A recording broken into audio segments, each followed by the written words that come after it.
Hello बच्चों, welcome to science academic foundation channel. जैसे कि आज हम लोग देखने वाले हैं चैप्टर नंबर 12 क्लास 9 साउंड।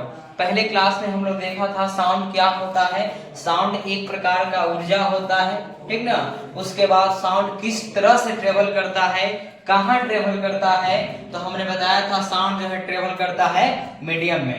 कैसे ट्रेवल करता है, तो वेव बनाते हुए ट्रेवल करता है। उसके बाद हमने क्या देखा था, साउंड कैसे प्रोड्यूस होता है, तो साउंड जो प्रोड्यूस होता है बाय वाइब्रेशन, है ना। साउंड कैसे प्रोड्यूस होता है, बाय वाइब्रेशन, यानी कंपन होता है, उसके वजह से क्या प्रोड्यूस होता है, साउंड का उत्पन्न होता है। उसके बाद हमने देखा था वेव क्या होता है, the transform of energy from one medium to another medium is called wave. सही बात ना। ये सारी चीजें हम लोग पिछले क्लास में देखे थे। टाइप ऑफ वेव हमने देखा था, मैकेनिकल वेव क्या होता है, नॉन मैकेनिकल वेव क्या होता है। मैकेनिकल वेव हम उसको बोलते हैं जिसको क्या चाहिए, मीडियम की रिक्वायरमेंट हो, और नॉन मैकेनिकल वेव क्या होता है जिसको मीडियम नहीं चाहिए। उसके बाद क्या होता है, ट्रांसवर्सल वेव क्या होता है, लॉन्गिट्यूडिनल वेव क्या होता है। इस सारी चीजें जो है हम अपने पिछले क्लास में देख चुके हैं। और अब क्या देखने वाले हम लोग हैं, अब देखने वाले हम लोग हैं कि किस तरह से जो है वो सारी चीजें होता है, समझे। अब क्या देखने वाले हैं, सम टर्म रिलेटेड टू वेव, ठीक ना। कुछ टर्म हम लोग पढ़ेंगे जो वेव से क्या हो, रिलेटेड हो। सम टर्म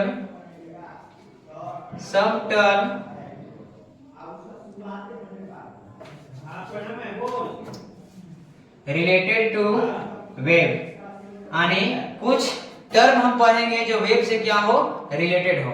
समझ बात ना, वेव से रिलेटेड पढ़ेंगे कुछ टर्म। जिसमें पहला टर्म क्या है, एम्पलीट्यूड। पहला क्या होता है, AMPLITUDE, एम्पलीट्यूड। एम्पलीट्यूड कहते किसको है, एम्पलीट्यूड बाबू उसको बोलते हैं the maximum displacement of a particle from its mean position on either side. यानी maximum displacement of a particle, किसी भी पार्टिकल का क्या हो, मैक्सिमम डिस्प्लेसमेंट हो। The maximum displacement of a particle on either side, on either side is called amplitude, is called amplitude। Amplitude क्या होता है, the maximum displacement of a particle, और the maximum displacement of a particle from its mean position, particle from its mean position, mean position on either side, on either side is called amplitude।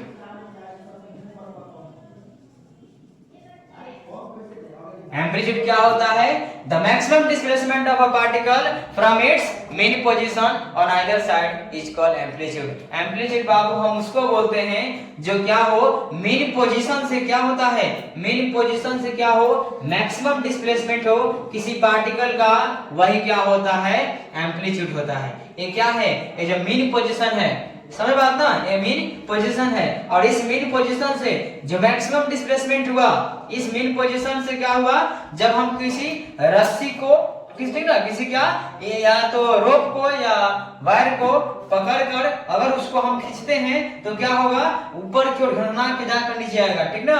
यानी अपना main position से ऊपर की ओर गया और फिर अपने मेन पोजीशन पे आ गया, और जिस पोजीशन पे गया यानी जिस जहां से मैक्सिमम डिस्प्लेसमेंट हो गया, यहां से क्या हुआ, मैक्सिमम डिस्प्लेसमेंट हुआ, क्योंकि मेन पोजीशन इसका यही है। और यहां से यहां तक गया और फिर अपने पोजीशन पे आ गया, और ये जहां तक गया है इसके बीच के डिस्टेंस को क्या बोलते हैं हम लोग, एम्पलीट्यूड बोलते हैं। क्या बोलते हैं, एम्पलीट्यूड बोलते हैं, ठीक ना। क्या बोले हम, the maximum displacement of a particle, किसी भी पार्टिकल का क्या हो, मैक्सिमम डिस्प्लेसमेंट हो फ्रॉम इट्स मीन पोजीशन। क्या है ये मीन पोजीशन, इसका यही है। इस मीन पोजीशन से क्या होना चाहिए, मैक्सिमम जो डिस्प्लेसमेंट हुआ ऑन आइदर साइड, वही क्या कहलाता है बाबू, एम्पलीट्यूड कहलाता है, ठीक ना। एम्पलीट्यूड समझ क्या होता है। और अगला क्या हम लोग देखेंगे, फ्रीक्वेंसी क्या होता है, what is frequency. Second frequency किसको हम लोग बोलते हैं? The number of vibration in 1 second, the number of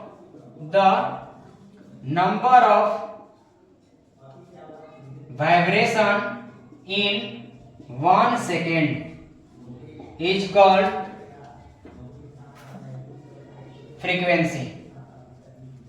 frequency क्या होता है? The number of vibration in 1 second, यानी 1 सेकेंड में कोई ऑब्जेक्ट जो है कितना टाइम्स वाइब्रेट किया वही क्या कहलाता है? फ्रीक्वेंसी कहलाता है। यानी सपोज ये मेरा हैंड है, ठीक ना, इस हैंड को हमने 1 सेकेंड में कितना बार अप एंड डाउन किया वही बाबू क्या कहलाता है? फ्रीक्वेंसी कहलाता है। सपोज अगर हम 1 सेकेंड में 4-5 बार हमने किया तो मेरा फ्रीक्वेंसी कितना होगा? 5 हर्ट्ज होगा, 5 हर्ट्ज होगा। हर्ट्ज वर्ड क्या होता है वो भी हम जानेंगे, हर्ट्ज वर्ड क्या होता है, ठीक ना। अब हमने क्या जाना? फ्रीक्वेंसी क्या होता है? The number of vibration in 1 second, यानी कोई भी ऑब्जेक्ट जो है 1 सेकेंड में कितना टाइम्स वाइब्रेट किया है वही क्या कहलाता है? फ्रीक्वेंसी कहलाता है। अगर ये फैन है, जब फैन को हमने स्विच ऑन करेगा तो 1 सेकेंड में कितना बार ये फैन राउंड कर दिया वही क्या कहलाएगा? फ्रीक्वेंसी कहलाएगा। सही बात ना।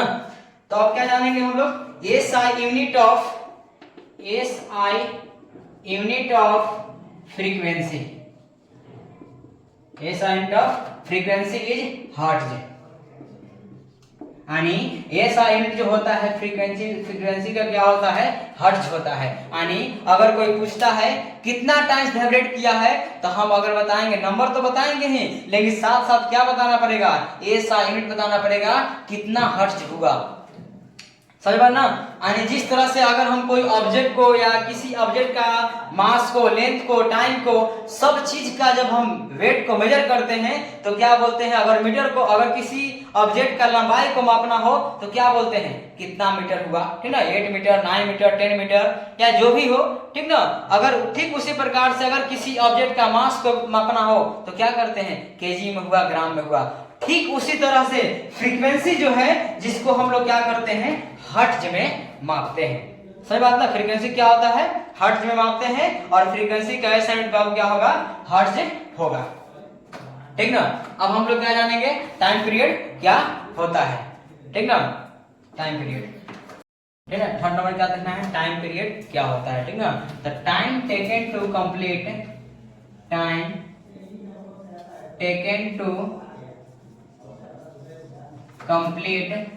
one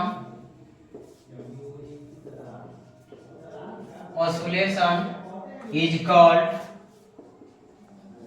time period। Time period क्या होता है? Time taken to complete 1 oscillation is called time period. यानी एक टाइम पीरियड, यानी एक बार में, ठीक ना, यानी एक ऑसिलेशन को कंप्लीट करने में जो समय लगता है वही क्या कहलाता है? टाइम पीरियड कहलाता है, ठीक ना। यानी क्या बोलते हैं? टाइम पीरियड किसको बोलते हैं? तो 1 ऑसिलेशन कंप्लीट करने में जो समय लगता है वही क्या कहलाता है? टाइम पीरियड कहलाता है। अब अगला क्या देखेंगे? वेवलेंथ क्या होता है? फोर्थ नंबर क्या है? वेवलेंथ। वेवलेंथ ये सब क्या है? तो वेव का ही कैरेक्टरिस्टिक है। फ्रीक्वेंसी हो गया, उसके बाद क्या देखें? एम्पलीट्यूड हो गया है, टाइम पीरियड हो गया, वेवलेंथ हो गया है क्या? तो वेवलेंथ भी क्या है? तो वेव का ही एक कैरेक्टरिस्टिक है। The distance travel by wave in one time, distance travel by wave in one time period is called wavelength. The distance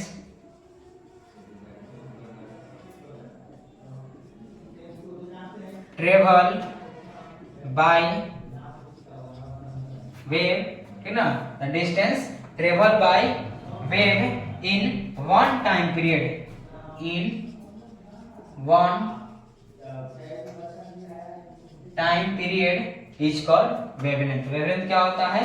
यानी किसी भी वेव का डिस्टेंस को ट्रेवल किया गया दूरी को क्या बोलते हैं हम लोग? वेवलेंथ बोलते हैं। यानी वेवलेंथ को क्या से डिनोट करते हैं हम लोग? लैम्डा से। It is denoted by lambda, it is denoted by lambda. Lambda क्या होता है, तो लेमडा जो होता है वेवलेंथ को डिनोट करता है। ये सारी चीजें हम लोग आज देख लिया। अब क्या देखेंगे हम लोग आगे नेक्स्ट, अब क्या हम लोग देखेंगे कि क्रेस्ट क्या होता है, ठीक ना। वेवलेंथ का एक और डेफिनेशन क्या होता है, the distance between two consecutive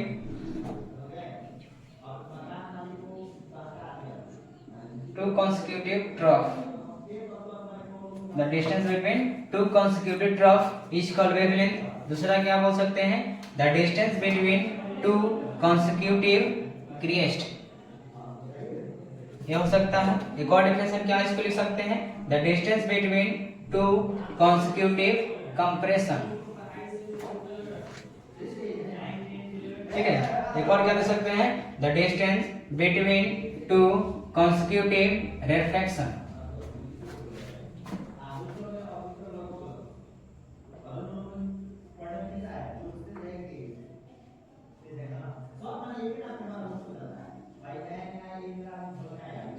है ना। क्या बोले हम, the distance between two consecutive, यानी दो गोल लगातार ट्रफ के बीच के डिस्टेंस को क्या बोलते हैं हम लोग, वेवलेंथ बोलते हैं। दो गोल लगातार क्रेस्ट के बीच को डिस्टेंस को क्या बोलते हैं हम लोग, वेवलेंथ बोलते हैं। या दो गोल लगातार कंप्रेशन के बीच के डिस्टेंस को हम लोग क्या बोलते हैं, वेवलेंथ बोलते हैं, ठीक ना। अब क्या हम लोग ग्राफ से समझेंगे वेवलेंथ क्या होता है और टाइम पीरियड किसको बोलते हैं, लैम्डा क्या होता है, ये सारी चीजें, ठीक ना, ठीक ना। अब क्या जानेंगे हम लोग, ग्राफ के माध्यम से जानेंगे वेवलेंथ कहते किसको है, ये क्या है, ठीक ना।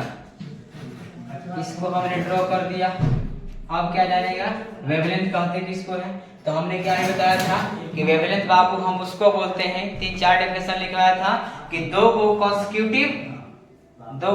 कॉन्सिक्यूटिव क्रेस्ट के बीच के डिस्टेंस को क्या बोलते हैं हम लोग, वेवलेंथ बोलते हैं। तो एक और डेफिनेशन क्या बताया था, दो गो कॉन्सिक्यूटिव ट्रफ के बीच के डिस्टेंस को क्या बोलते हैं हम लोग, वेवलेंथ बोलते हैं। या एक और क्या बताया था, दो गो कॉन्सिक्यूटिव कंप्रेशन के बीच के डिस्टेंस को क्या बोलते हैं हम लोग, वेवलेंथ बोलते हैं। एक और क्या बताया था, दो गो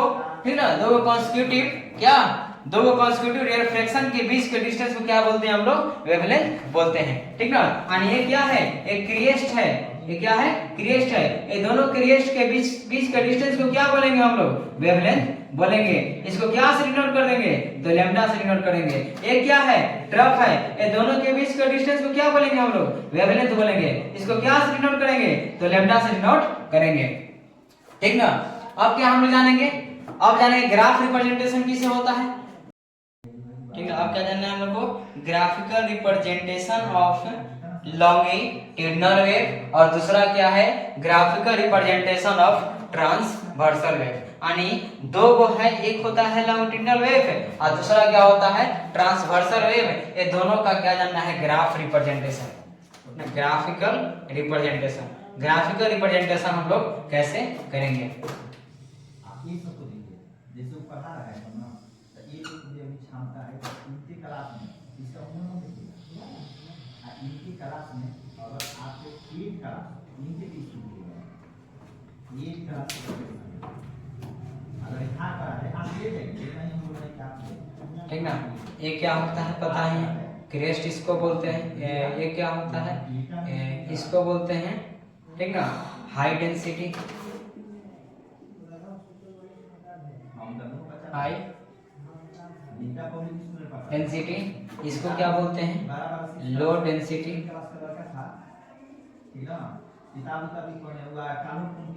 क्या होता है, ये होता है हाई डेंसिटी, ये होता है लो डेंसिटी, ठीक ना। और इसको क्या बोलते हैं हम लोग, इसको बोलते हैं हम लोग नॉर्मल डेंसिटी। ये जो एरो है इसको क्या बोलते हैं हम लोग, नॉर्मल डेंसिटी, नॉर्मल डेंसिटी।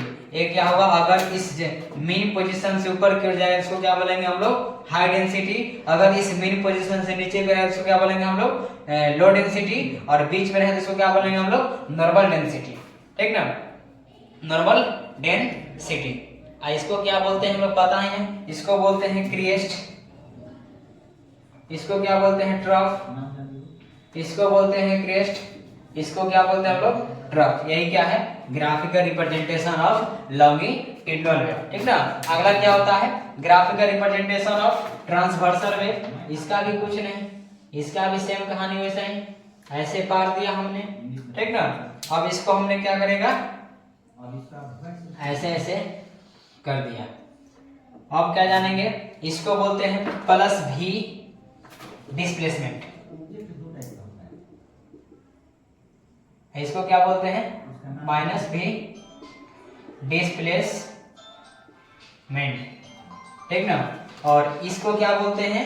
इसको बाबू हम लोग बोलते हैं जीरो, यानी इसको बोलते हैं हम लोग line of zero disturbance. Line of zero disturbance, space नहीं है, लाइन ऑफ जीरो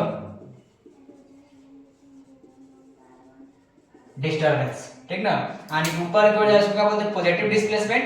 नीचे इसको क्या बोलते हैं? Negative displacement. और बीच में इसको क्या बोलते हैं हम लोग? Line of zero disturbance. ठीक ना। और अगर आप पता है ऊपर बताएं क्रेस्ट, नीचे होता है ट्रफ, क्रेस्ट ट्रफ। यहाँ भी सेम कहानी ऐसे चलेगा। यानी ग्राफिकल रिप्रेजेंटेशन में कुछ भी नहीं करना है, सिर्फ बता देना है। एक ऐसे ड्रॉ कर देंगे, उसके बाद क्या लिखेंगे? जो मीन पोजीशन उसको क्या बोलेंगे हम लोग? Normal density. ऊपर जो उसको क्या बोलेंगे? High density. नीचे इसको क्या बोलेंगे हम लोग? Low density. और ग्राफिकल रिप्रेजेंटेशन ट्रांसवर्सल वेव क्या होता है? ट्रांसवर्सल वेव में जाने क्या? बीच को मीन पोजीशन को क्या बोलते हैं? Line of zero disturbance. यानी अगर कोई वाटर क्या हो शांत, तो उसको क्या बोलेंगे? कोई डिस्टरबेंस नहीं है, लाइन ऑफ जीरो डिस्टरबेंस। ठीक उसी प्रकार से क्या है? बीच वाला क्या बोलते हैं? Line of zero disturbance. जैसे ही ऊपर क्या, उसको क्या बोलेंगे? Positive displacement. यानी कहने का मतलब है अगर मीन पोजीशन जो जितना ज्यादा ऊपर जैसे क्या बोलेंगे हम लोग? Positive displacement. नीचे से क्या बोलेंगे? Negative displacement. यानी मीन पोजीशन से ऊपर जाए उसको पॉजिटिव, नीचे जाए तो नेगेटिव। ठीक, इतना हो गया। इसका आगे देखते हैं। ठीक है। अब क्या देखेंगे हम लोग? एक्स्ट्रा देखेंगे जिसको क्या बोलते हैं? Periodic motion. Periodic motion. Periodic motion क्या होता है? पीरियोडिक मोशन बाबू हम उसको बोलते हैं, समझे ना। यानी ठीक उस प्रकार से जिस प्रकार से अर्थ जो है सन के चारों तरफ, अर्थ जो है क्या करता है? सन के चारों तरफ मूव करके जिस पॉइंट से चालू करता है मूव ना, राउंडिंग करना, उस पॉइंट पर जा करके थोड़ा सा रुक कर और फिर से अपना पॉइंट चालू करता है घूमने के लिए, उसी को क्या बोलते हैं हम लोग? पीरियोडिक मोशन बोलते हैं। यानी पीरियोडिक मोशन समझने के लिए क्या देखते हैं? एक डायग्राम पार रहे हम लोग, इलिप्स पारते हैं। ठीक ना। सन मान लो यहाँ पे है सन, और सन के यहाँ पे इसके सामने क्या पार दिया? अर्थ पार दिया। अगर ये अर्थ क्या किया? ठीक है, ये अर्थ जो है सन के चारों तरफ राउंड करना शुरू कर दिया। जैसे जैसे राउंड करते गया वैसे वैसे दिन साल मंथ सब कुछ बदलते गया। ठीक है। जाते जाते जहां जिस पॉइंट से अर्थ जो है मूव करना चालू किया था उस पॉइंट तक पहुंच गया। उस पॉइंट पर जाकर अर्थ क्या किया? रुक करके अब फिर से राउंडिंग करना चालू किया। इसी मोशन को क्या बोलते हैं हम लोग? पीरियोडिक मोशन बोलते हैं। क्या बोलते हैं हम लोग? पीरियोडिक मोशन बोलते हैं। यानी any motion which repeat itself after certain interval of time। क्या बताया हमने? Any motion which repeat itself after certain interval of time is called periodic motion। क्या बताया कि अगर कोई मोशन, अगर कोई ऑब्जेक्ट क्या करता है? कोई मोशन करता है, किसी ऑब्जेक्ट के चारों तरफ मूव करता है, ठीक ना, जिस पॉइंट से मूव करना चालू करता है उस पॉइंट पर जाकर फिर से रुक कर फिर से दूसरा बार चालू करता है राउंडिंग करने के लिए, वैसे मोशन को क्या बोलते हैं हम लोग? पीरियोडिक मोशन बोलते हैं। ठीक है। Any motion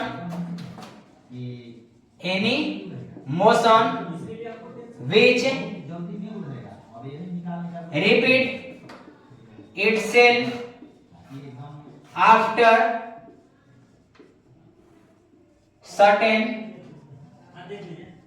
interval of time। क्या बताया? Any motion which repeats itself after certain interval of time is called periodic motion। अब अगला क्या देखेंगे? ऑसिलेटरी मोशन क्या होता है? सेकंड क्या है? ऑसिलेटरी मोशन किसको बोलते हैं? ऑसिलेटरी मोशन हम उसको बोलते हैं जब कोई ऑब्जेक्ट जो है टू एंड फ्रो मोशन करता हो, क्या बोलते हैं, जब कोई ऑब्जेक्ट क्या करता है, टू एंड फ्रो मोशन करता है, वैसे को क्या बोलते हैं हम लोग, ऑसिलेटरी मोशन बोलते हैं, यानी फोर्थ एंड बैक, आगे पीछे, टू एंड फ्रो मोशन, ठीक ना, to and fro motion. If a body perform to and fro motion, if a body perform to and fro motion, क्या बताया हम लोग, if a body perform to and fro motion about any fix point, about any fixed point is called oscillatory motion, ठीक ना, क्या बताया हम लोग, if a body perform to and fro motion about any fix point is called oscillatory motion, क्या बताया, अगर कोई ऑब्जेक्ट किसी फिक्स पॉइंट से फोर्थ आगे और पीछे टू एंड फ्रो मोशन होता है, वैसे को क्या बोलते हैं हम लोग, ऑसिलेटरी मोशन बोलते हैं, ठीक ना। अगला क्या जानना हम लोग, थोड़ा सा एक ओलंपियाड है जिसको क्या बोलते हैं हम लोग, हार्मोनिक मोशन, ठीक ना, ये क्लास 9 के लेवल का नहीं है, लेकिन समझ जाइए, हार्मोनिक मोशन, हार्मोनिक मोशन किसको बोलते हैं, हार्मोनिक मोशन पाव हम उसको बोलते हैं जब कोई भी इक्वेशन को साइन और कॉस के फॉर्म में रिप्रेजेंट करते हैं, उसको क्या बोलते हैं हम लोग, हार्मोनिक मोशन बोलते हैं। Any oscillation which can be expressed in the term of sine और कोसाइन फॉर्म, क्या बताया हम लोग, any oscillation, any oscillation which can be expressed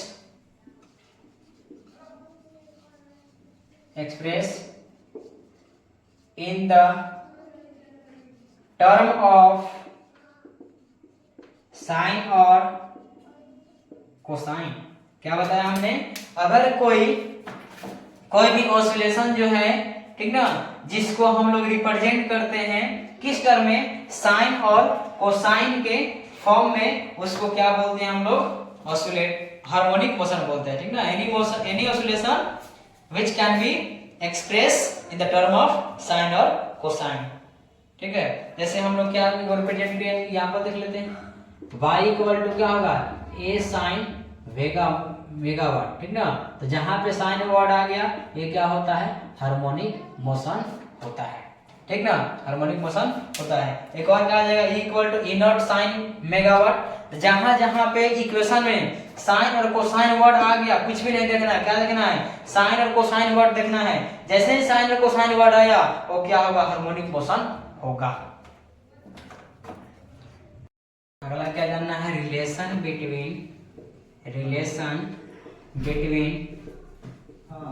time period and सबसे बड़ी बात है कि इसको अगर बुझा दें, हम सुबह से शाम तक फ्रीक्वेंसी, क्या होता है, relation between time period and frequency, यानी फ्रीक्वेंसी और टाइम पीरियड के बीच का संबंध को हम लोग जानेंगे, ठीक ना, क्या होता है, तो जानना है क्या होता है,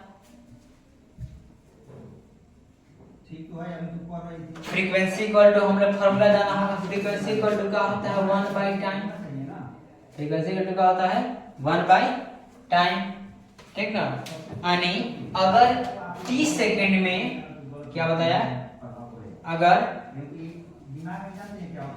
30 सेकंड में किसी ऑब्जेक्ट जो है एक बार वाइब्रेशन होता है, क्या बताया हम लोग, अगर किसी ऑब्जेक्ट को 30 सेकंड में एक बार वाइब्रेशन होता है, यानी एक वेव होता है, 1 वेव होगा, क्या बताया हम लोग, 30 सेकंड में, मान लिया कि 30 सेकंड में, यानी 30 सेकंड में क्या होता है, एक वेव होगा, तब क्या होगा, 1 सेकंड में क्या हो जाएगा, 1 बाई टी हो जाएगा, 1 बाई टी हो जाएगा। इसी को हम लोग क्या बोलते हैं, 1 बाई टी को क्या बोलते हैं हम लोग, फ्रीक्वेंसी बोलते हैं, फ्रीक्वेंसी बोलते हैं, ठीक ना, यानी 30 सेकंड में कोई ऑब्जेक्ट जो है एक वेव होगा, 30 सेकंड में क्या होगा, एक वेव होगा, ठीक ना, फिर 1 सेकेंड में क्या होगा 1/t, और 1/t को क्या हम लोग बोलते हैं फ्रीक्वेंसी बोलते हैं, ठीक ना। यानी फ्रीक्वेंसी इक्वल टू क्या हो गया, बात प्रूफ, फ्रीक्वेंसी इक्वल टू 1/टाइम क्या हो गया, यही फार्मूला हो गया, ठीक ना। यानी रिलेशन बिटवीन टाइम पीरियड और फ्रीक्वेंसी का हमने बता दिया। पहले हम फार्मूला पता था हमको, f इक्वल टू क्या होता है 1/टाइम होता है, लेकिन कैसे होता है हमने संबंध को जाना। अगर t सेकेंड में कोई एक वेव हुआ, क्या बोला हमने, अगर t सेकेंड में कोई एक वेव हुआ, ठीक ना, तो 1 सेकेंड में क्या होगा 1/t, यही क्या होता है फ्रीक्वेंसी होता है। यानी फ्रीक्वेंसी इक्वल टू फार्मूला क्या हो गया 1/t, ठीक ना। अब क्या देखने वाले हम लोग, वेलोसिटी ऑफ वेव क्या होता है। The distance travel by A wave, क्या बोल रहा है, the distance travel by wave पर सेकेंड इज कॉल्ड, क्या होता है, is called velocity of wave, ठीक ना। यानी अगर कोई जो है वेव जो है डिस्टेंस को ट्रेवल करता है प्रत्येक सेकेंड को मायने रखता है, ठीक ना। यानी अगर एक वेव हुआ 1 सेकेंड में, ठीक ना, यानी डिस्टेंस ट्रेवल बाय वेव, किसी वेव के द्वारा जो डिस्टेंस तय किया गया पर सेकेंड में, वही क्या होता है वेलोसिटी ऑफ वेव होता है। वेलोसिटी इक्वल टू क्या होगा डिस्टेंस बाय टाइम। हमने अभी पढ़ा है क्या कि अगर दो ट्रफ के बीच के डिस्टेंस को क्या बोलते हैं हम लोग, लैम्डा बोलते हैं। यानी ये देखिए ये क्या है, एक ग्राफ है, ठीक ना, ये ग्राफ हमने रिप्रेजेंट किया, ये क्या हुआ वेव प्रोड्यूस हुआ, इसके और इसके बीच का डिस्टेंस को हम लोग क्या बोलेंगे, हम लोग लैम्डा से डिनोट करते हैं। यानी वेवलेंथ बोल रहे थे, क्या बोल रहे थे हम लोग, वेवलेंथ बोल रहे थे। वेवलेंथ इज व्हाट, वेवलेंथ क्या है, एक प्रकार का डिस्टेंस है, वेवलेंथ क्या प्रकार का डिस्टेंस है। यानी वेलोसिटी इक्वल टू डिस्टेंस की जगह हम लोग क्या लिख सकते हैं, lambda by time, lambda by time लिख सकते हैं। और आज हमने पढ़ लिया कैरेक्टरिस्टिक ऑफ वेव क्या होता है, ठीक ना। उसके बाद graphical representation of transversal wave, longitudinal wave, ये सारी चीजें जो है आज इस क्लास में हमने देख लिया। अगले क्लास में हम लोग क्या साउंड चैप्टर नाम का जो टॉपिक है, इस चैप्टर को हम लोग क्या कर देंगे, खत्म कर देंगे। और अभी तक जितने भी सब्जेक्ट हमने पढ़ा है, फिजिक्स पढ़ा है, केमिस्ट्री पढ़ा है, जो भी सब्जेक्ट हमने पढ़ा है, अगर किसी सब्जेक्ट में दिक्कत हो, क्या हो, डिफिकल्ट हो, तो क्या करें, आप लोग तुरंत पूछें, उसका सलूशन हम लोग क्या बिल्कुल ही आसान तरीके से आपके सामने हम करेंगे। तब तक के लिए गुड बाय।